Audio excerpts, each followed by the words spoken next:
အားလုံးပဲမင်္ဂလာပါရှင် Cherry ပါဒီနေ့ကတော့ Cherry ကဒီ OB လေးကိုစော့ရင်းနေပေါ့နော်ကျူအန်နေလောက်ပြမှာဖြစ်ပါတယ်ဒီကျူအန်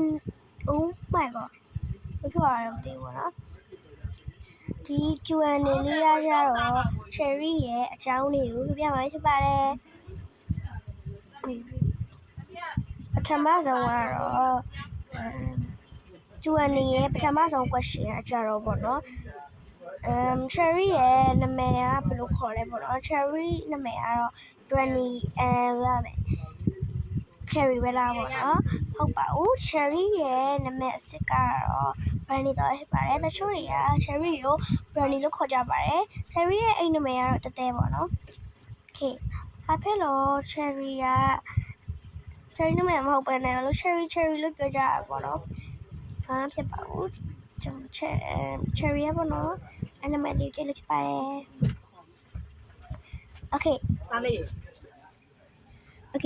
ဒုတိယ question ကကြတော့ question 2 Cherry ရဲ့အသက်ကဘယ်လောက်လဲပေါ့နော်တချို့တွေကတော့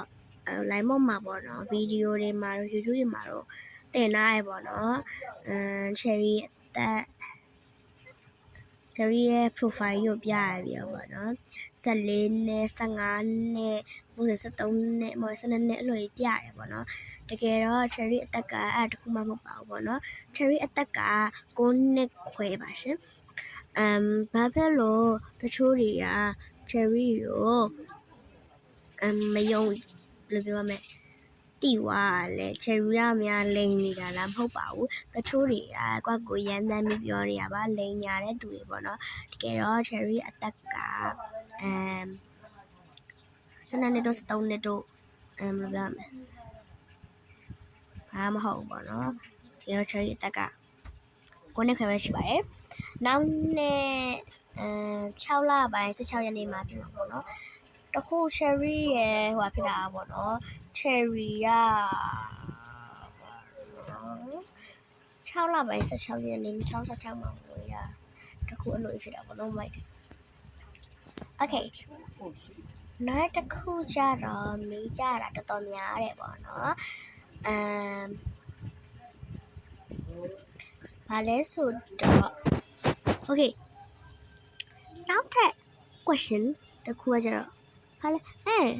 OB အောင်ပြီးလိုက်ပဲနည်းနည်းလေးပေါ့နော် OB လေးကကြည့်ပါအောင် OB ကနည်းနည်းလေးပဲ